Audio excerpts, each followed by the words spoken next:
There have been tortuous negotiations between us to ensure that the British cannot opt into a negotiation on a piece of draft law in these areas, take part in the negotiation, seek to change their shape or direction, and reduce their force, and then at the end of the negotiation opt out, leaving absolutely everyone else with an inferior product.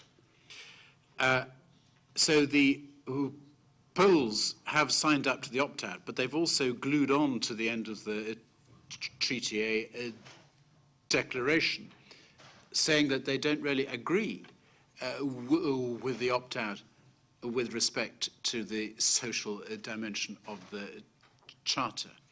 So it's all really rather extraordinary. And as you can see, I think Poland must also be obliged to justify itself in the course of the next 7 days. We have now, finally, a further problem, which is the recomposition of the size and shape of the European Parliament for 2009 to 14.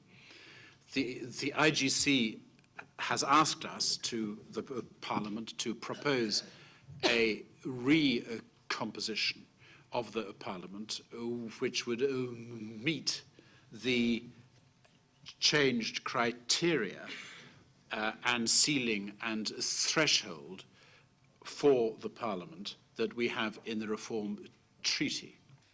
Now, obviously, the European Union will have to pursue a road for another couple of decades before it is really ripe to the idea that there is a need to have a truly European constitution. We subsequently offered our full support to the German presidency, which worked very hard in its attempt to take us all to a compromise. And we also supported the idea that this project, which was passed on to the Portuguese presidency, should be carried on. And today, as we speak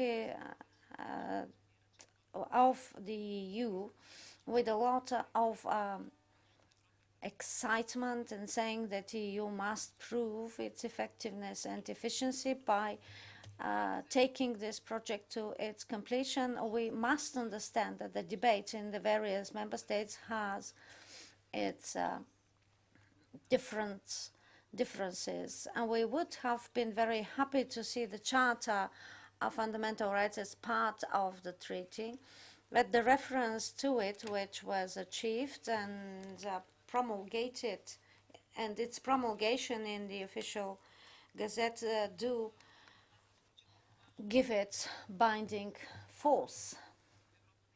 What is important for us is that this treaty brings Europe indeed closer to its citizens, and if we have to sum up the main points in the Reform Treaty, it does provide more efficient procedures for decision-making in an enlarged union. For Bulgaria, we're very happy to see that the prospects for further enlargement of the union is to be found in this treaty. For Bulgaria, the prospects of joining was indeed a powerful driving force in our reform efforts, and that is why we wanted to have that prospect be there so that it can be on the agenda of other candidate countries. I'd like to ask the following. Is there a fallback if one of the member states decides not to ratify the Reform Treaty? Is there a second option here? And as we talked about the euro, what do you think about our position? We pride ourselves on the capacity to unite despite our diversity. It's easy to agree with people who are like you. What is quite difficult is to agree with those who are not like you, who do not speak your language. I would suspect that the European Central Bank is being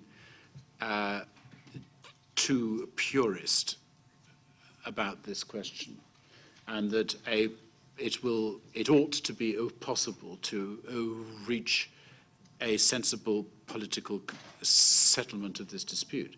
This is the first seminar that we have been hosting here with the kind support and cooperation of my fellow MEP, Mr. Andrew Duff, for Bulgarian journalists at the European Parliament. I hope that at least once every quarter we can have such a seminar on topics looking into the future of Europe and into Bulgaria's involvement in European policy making, with also the participation of Minister Grancharo and other members of the government and decision makers at the European level. I hope that the information that you're getting, all of you, not only Bulgarian journalists, but also others who work here or who work in the Bulgarian permanent representation to the EU, those of you that will be responsible for promoting the image of Bulgarian citizens, regions in Europe, to have more opportunities to network amongst yourselves. I'm convinced this is very important. It's also on the building of our parliament. Unity makes strength. And I'm sure that we know how much we can contribute, how much we have to show. And I hope that we will be able to return the gesture by setting up a meeting in Bulgaria.